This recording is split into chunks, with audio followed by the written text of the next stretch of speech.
Hello book besties, how are you doing? We're halfway through 2025, which baffles me to be honest. Time truly goes faster every single year, and the older I get, the faster my life goes, and it kind of scares me. But hey, that's what books are for, right? A little escapism. Since I don't really do monthly wrap-up videos, but more focus on like quarterly-ish wrap-ups, I wanted to do a mid-year check-in surrounding my books, see what I rated them, how much I liked them, and the characters and the plot. I've seen a lot of other people do this, and I wanted to join in on the fun. So first up, how am I coming along on my reading goal? Honestly, quite well. I've set a goal for myself of 30 books. I'm currently at 19 out of 30 books. Most of them I've read in the past 2 months. So let's head over to Fable and look at my stats. Also, if you want, you can add me on Fable or Goodreads. I am very active on there, and I have all the links in my description down below. So yes, here I'm currently 19 books, 115-day streak, woohoo!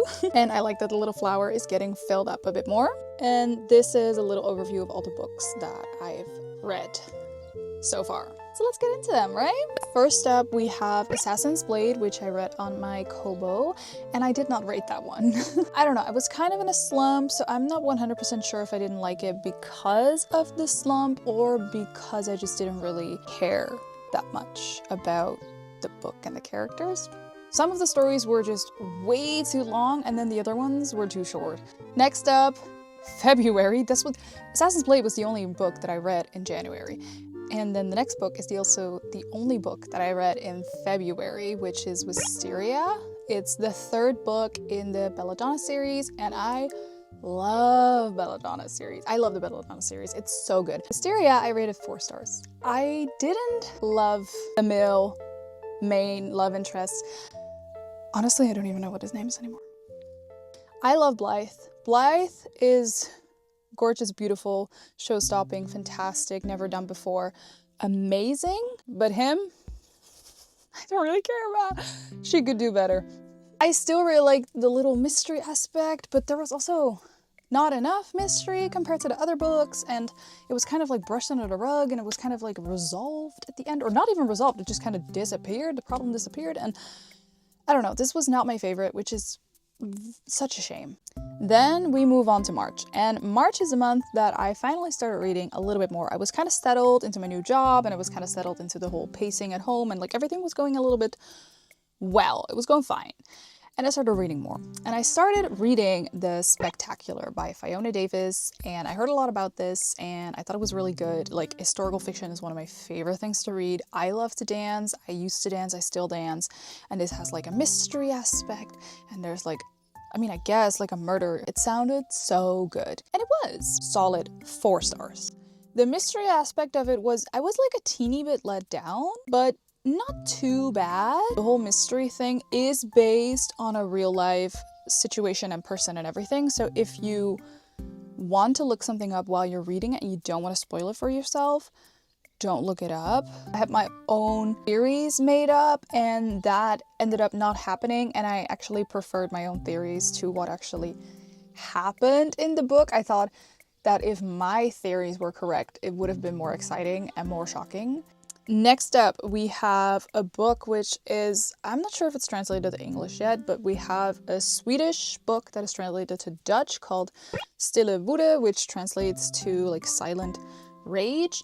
And it is also a mystery thriller novel. It's about Billy, who is a podcast maker, and she goes to this area because there's a girl that's been found in a shed, and she has a bunch of weird markings on her body, and she's like, I need to know more about this. She makes true crime podcasts, and she's like, I need to know more about this. It does get quite intense with a few themes, including some racism and misogynism and xenophobia, and have this hatred inside of them for particular groups of people, for example, which is in complete insanity. It was very fascinating to read about that and like get into the mind of someone like that. I physically cannot comprehend thinking about someone like that, you know what I mean? Then I read The Night Nanny by Nell Lamar. This one I rated 4 stars?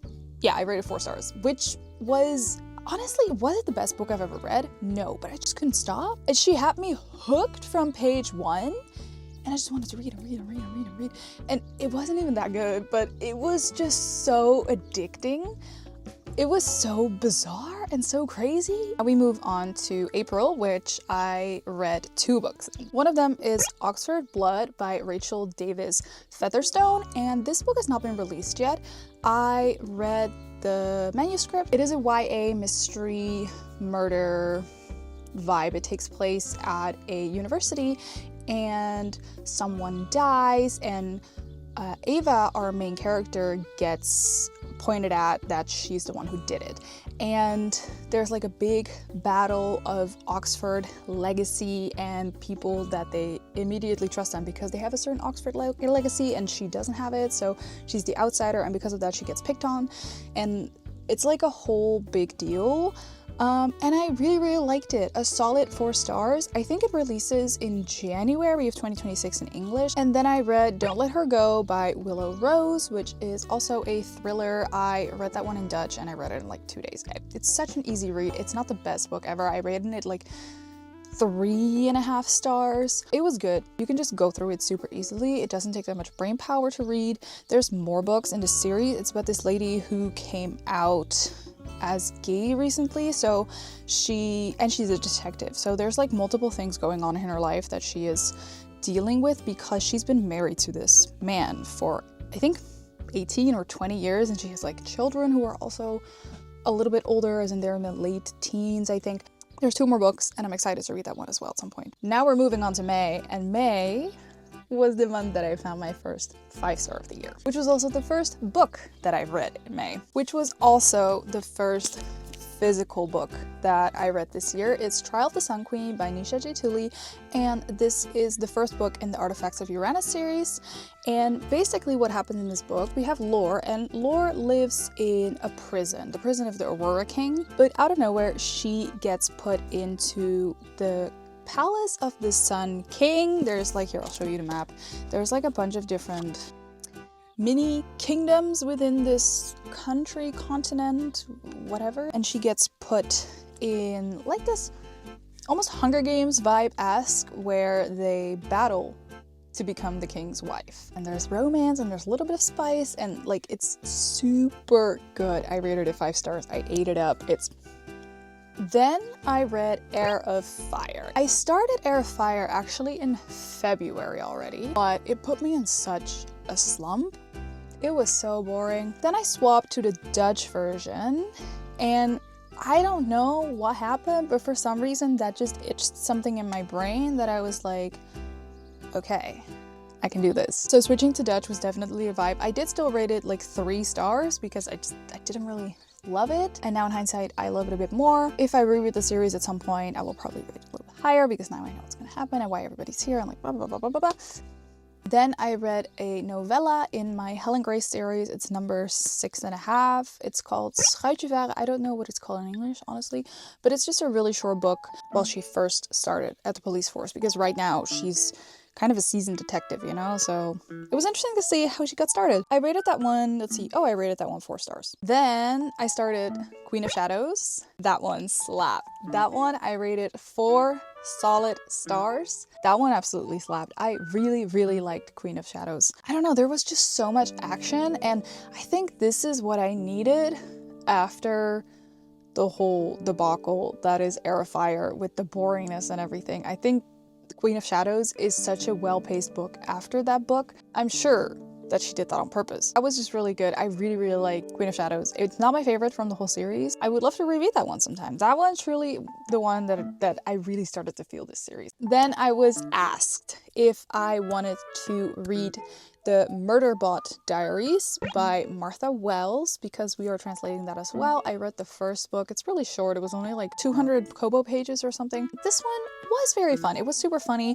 Murderbot Diaries is about a murder bot that actually has a mind of its own. It's like in the future, and these people are up in space, and everybody has like a murder bot prevent them from being attacked by aliens or whatever, you know? They don't really have a mind of their own, or they're not supposed to, but this one does. So yeah, it's just really interesting to read about their thoughts and about the things that they like And that was the end of May.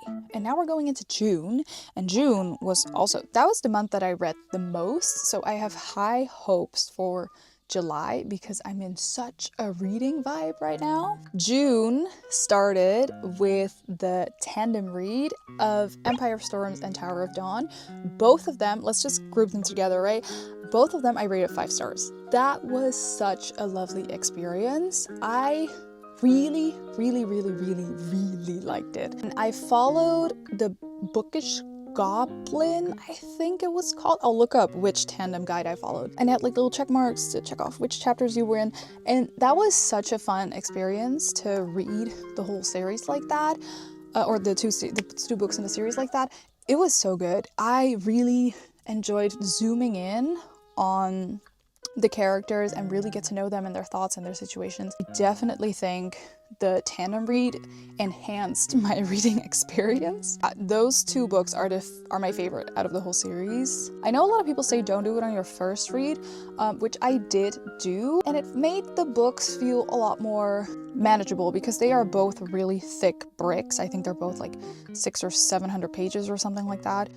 They're big books in the series, and I do think reading them in more like bite-sized pieces with the tandem read made it a lot more manageable, and I read both of them together in like a little over a week, I'd say. Then when I was finished with these two, I was like, okay, do I want to straight up hop into Kingdom of Ash, or do I want to read something else first? And I decided I wanted to read something else first, and I read my first Frida McFadden book. This is the Dutch version of The Housemaid, and I've never read a Frida McFadden book. This was my first experience with her books, and I have to say I am hooked. I rated this one 4 stars, and I immediately grabbed the second one. And I also read that one in like, I started this one Saturday night, I finished it Sunday morning, and then the next day I started this one and I also finished it the next day. Do I think they're the best thrillers ever made? No, I rated the original, the first Housemaid, I rated it 4 stars, and then the second Housemaid, I rated it 3 stars, and I have a feeling the series is gonna go downhill from here, which is kind of unfortunate. I do think this is definitely a decline in quality. The first one was good. I really liked it. From the get-go, I knew this person has something to do with it, and this person I cannot trust, and they are someone else they're claiming to be, but I couldn't really put my finger quite on it what actually happened. So that was a nice plot twist, but like I said, it's not the best book that I've ever read. It was just so addicting. I just couldn't stop reading. I just needed to know, and it has such an easy flow throughout the book that is so addicting, and it hooks you in. And I do think she writes by a formula, because I could immediately predict that there was also something going on here, which is very similar to what happened in the first book. She should have just kept it at 1 book. Then I read another thriller, which is, it's called She Started It by Sian Goldberg, and I read this as like an influencer for my book publisher. And this is a thriller that takes place on a tropical island. Characters are absolutely miserable. I did not like a single character in this book, which is probably on purpose, because the characters in this book, they are so awful to each other, to other people. Their own inner thoughts about themselves are also just, they are something. I rated this book 3.5 stars, 3.25, 3.5, something like that ish. The first half of the book is a little bit boring. More as in, you're just building up backstory about these characters, because it's about Poppy, and she invited 4 friends from high school to her bachelorette party on this tropical island. And the thing is, these girls have not spoken to each other within like 10 years. They haven't seen each other, haven't spoken to each other. You can like feel that they did something to Poppy, but in high school, but you don't really know what. You do figure that out more and more as you progress through the book, because they give you backstory from when Poppy and the girls were in elementary school and high school. I was just reading about these insufferable people, and then towards the end of the book, I'd say like from 60% on, things take a wild turn and it becomes a horror slasher book. But I did like that because it does create more intense vibes and it picks up the pace a lot, and I started to kind of feel for these characters just a teeny bit, and then I reminded myself, no, these are awful people. But I was thinking like, but they don't deserve this. This book does talk about very dark themes that could be triggering to people, so if you want to read this book, I would definitely recommend checking out the trigger warnings. They do spoil the book. Then I started Kingdom of Ash because I had the goal for myself. I want to finish the whole entire Throne of Glass series by the end of June so I can go into the summer as a free woman. I rated Kingdom of Ash 4 stars, and I do think it was a super satisfying conclusion to the series. It was really good. I really liked it. There's just a few things that I don't like about the book. I think it was too long. It's super big. It's almost 1,000 pages. It was a little bit too long. There were a few scenes that I was like, come on, man, hurry along. The enemy's waiting, come on. And I did not like the amount of characters in this book.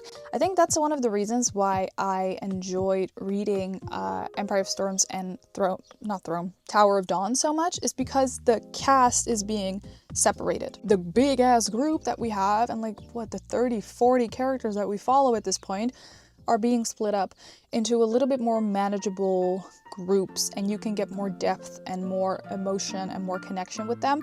And that is something that I missed in Kingdom of Ash, because everybody's thrown together again and we follow this huge group of people that there have been times where something happened to someone and then they got hurt or they died or like whatever, and I was like, who are you again? So those are actually like the two things that I did not really enjoy about this book, and that ultimately made it a 4-star book and rather than a 5-star book. All in all, I really enjoyed the series. I thought this book was a great ending to the series. Was it a little bit predictable? Yes, but I do not mind that at all. And then we have the last book of the year. Well, kind of the last book that I finished right now, which is Lessons in Faking by Selena May.